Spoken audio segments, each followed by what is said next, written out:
చిన్న వివాదం లేకుండా ఒక ఆరోపణ లేకుండా మొట్టమొదటిసారి తెలంగాణలో మనం వైస్ ఛాన్సలర్లను నియమించుకోగలిగింది. ఇవాళ పబ్లిక్ సర్వీస్ కమిషన్కి ఒక బలహీన వర్గాలకు సంబంధించిన బుర్రా వెంకటేశంని ఒక రెసిడెన్షియల్ స్కూల్లో గవర్నమెంట్ హాస్టల్లో చదువుకున్న విద్యార్థి ఈరోజు పబ్లిక్ సర్వీస్ కమిషన్ చైర్మన్గా పనిచేస్తున్నారు. వీళ్ళందరికీ ఒక చైతన్యం ఉంది, సామాజిక బాధ్యత ఉంది, కష్టాలు చూసి వచ్చారు. పేదరికం వాళ్ళ జీవితంలో ఒక భాగం. కొంతమందికి పేదరికం ఎక్స్కర్షన్. పేదరికం ఎట్లుంటుందో అంటే పట్టణం నుంచి పెద్ద బెంచ్ కార్ వేసుకొని పోయి చూసి పేదరికం ఓహో ఇట్లుంటుందా అని చూసి వచ్చే ఎక్స్కర్షన్ కొంతమంది పెద్దోళ్ళకు. కానీ ఆ పేదరికంలోనే పుట్టి ఆ పేదరికాన్ని అనుభవించి ఆ పేదరికంలో నుంచే అభివృద్ధి పదం వైపు నడిచిన వాళ్ళు ఈరోజు తెలంగాణ రాష్ట్రాన్ని నడుపుతున్నారు. పేదరికం అంటే మాకు కొత్త కాదు, పేదరికం మాకు చుట్టం కాదు, పేదరికం మా జీవన విధానంలో ఒక భాగం. మేము ఆ పేదరికాన్ని చూసి వచ్చినాం. ఆ పేదరికాన్ని పారద్రోలడం మాకంటే ఎక్కువ ఎవరికి తెలియదు. ఎవరి మీద మనం ఆధారపడాల్సిన పని లేదు. అన్ని శక్తియుక్తులు, తెలివితేటలు, అధికారం నిర్ణయించే శక్తి మన దగ్గర ఉంది. మరి మీరు ఎందుకు దీన్ని ఉపయోగించుకోరని నేను అడుగుతున్నా. ఇవాళ నేను ఉస్మానియా యూనివర్సిటీ ఇక్కడికి రాని విద్యార్థులకు నేను సూచన చేయదలుచుకున్నా. మీకు వ్యతిరేకంగా నిర్ణయాలు చేసేటోళ్ళు, మీకు నష్టం కలిగించేటోళ్ళు, మిమ్మల్ని కష్టపెట్టినోళ్ళను మీరు వ్యతిరేకించండి, నిరసన తెలపండి.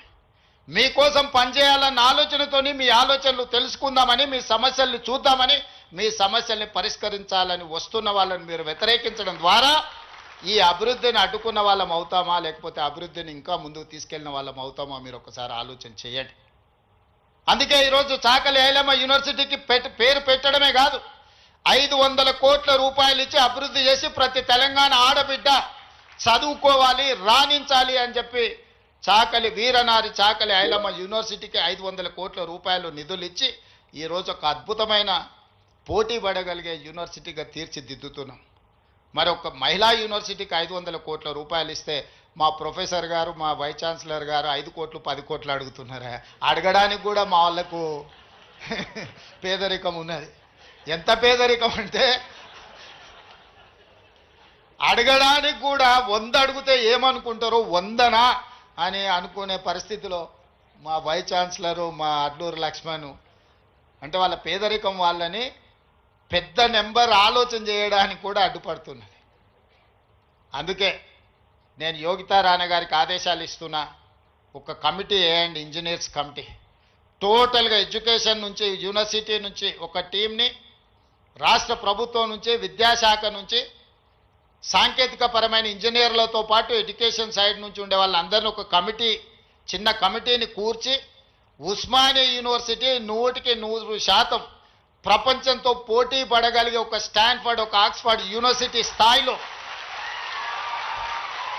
మనకేం తక్కువ 3 లక్షల కోట్ల రూపాయల బడ్జెట్ ఉంది.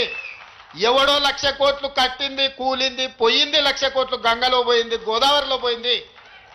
మీకోసం ఒక 1000 కోట్లు ఖర్చు పెట్టడానికి మాకేమైనా దరిద్రం ఉందా? నేను స్పష్టంగా చెప్పదలుచుకున్నా. ఈ సంవత్సరం 40,000 కోట్లు ఈ సంవత్సరం young India integrated residential schools 100 నియోజకవర్గాలలో 100 young India integrated residential schools, ఒక్కొక్క స్కూల్కి 25 ఎకరాల స్థలం, 200 కోట్లు, 20,000 కోట్ల రూపాయలు ఈరోజు యంగ్ ఇండియా ఇంటిగ్రేటెడ్ స్కూల్స్కి నేను సంతకం పెట్టి ఇచ్చిన. యంగ్ ఇండియా స్కిల్స్ యూనివర్సిటీకి 500 కోట్లు పెడుతున్నాం. యంగ్ ఇండియా స్పోర్ట్స్ యూనివర్సిటీకి ఈరోజు 100 కోట్లు పెడుతున్నాం. యంగ్ ఇండియా పులిస్ స్కూల్స్కి ఈరోజు మనం 100-200 కోట్లు ఖర్చు పెడుతున్నాం. నేను అడుగుతున్న మిత్రులారా, ఈ ఉస్మానియా యూనివర్సిటీకి ఏమి ఇచ్చినా తక్కువే, ఎంత ఇచ్చినా తక్కువే. ఇది చరిత్ర కాలగర్భంలో కలవద్దు. ఇది చరిత్రకు ఎప్పుడు నిటారుగా నిలబడ్డ సజీవ సాక్షిగా ఉండాలి ఉస్మానియా యూనివర్సిటీ. ఏం కావాలనో అడగండి, అడగకపోతే మీ పేదరికమే, అడగకపోతే మీదే పేదరికం. అది నా తప్పు కాదు, అది మీ తప్పు, మీ పేదరికం తప్పు. మీ ఆలోచనల్ని సవరించుకొని అంచనాలను వేసుకొని ఏమేం కావాలనో చెప్పండి, అన్నిటిని ఇచ్చే బాధ్యత నాది. దీన్ని ఒక అద్భుతమైన యూనివర్సిటీగా, ఈ యూనివర్సిటీ లేకపోతే తెలంగాణకు చరిత్రనే లేదు. తెలంగాణ చరిత్రను నిక్షిప్తం చేసే యూనివర్సిటీ ఉస్మానియా యూనివర్సిటీ. తెలంగాణ పదానికే ప్రత్యామ్నాయం ఉస్మానియా యూనివర్సిటీ. అలాంటి తెలంగాణకు ప్రత్యామ్నాయమైన ఉస్మానియా యూనివర్సిటీ, సిద్ధాంతాలకు వేదికైన ఉస్మానియా యూనివర్సిటీ, ఓ గద్దరన్నను ఓ జార్జి రెడ్డిని ఇచ్చిన ఉస్మానియా యూనివర్సిటీ, ఓ జైపాల్ రెడ్డిని ఓ పివి నరసింహారావుని ఇచ్చిన ఉస్మానియా యూనివర్సిటీని తెలంగాణ రాష్ట్ర సాధనలో ముందు భాగాన నిలబడి తెలంగాణ సాధించిన ఉస్మానియా యూనివర్సిటీని ఇలా గాలికి వదిలేయడం బాధ్యతను ఒకసారి ఆలోచన చేయండి. అందుకే మిత్రులారా, ఏమైనా అంచనా వేసుకోండి, ఏమేం కావాలనో నాకు చెప్పండి, మళ్ళీ నేను వస్తా. ఠాగూర్ ఆడిటోరియం కాదు, ఠాగూర్ ఆడిటోరియం కాదు, మా వీసీ గారికి మా పోలీస్ సిబ్బందికి చెప్తున్నా, ఆ ఎల్ల నేను వచ్చిన రోజు క్యాంపస్ లోపల ఒక్క పోలీసు కూడా పెట్టకండి. ఏ విద్యార్థులు ఏ నిరసన అయినా తెలపనియండి, నిరసన తెలిపే స్వేచ్ఛ కూడా వాళ్ళకి ఇద్దాం. ఆర్ట్స్ కాలేజ్ ముందు మీటింగ్ పెడతా, మీకు కావలసిన 100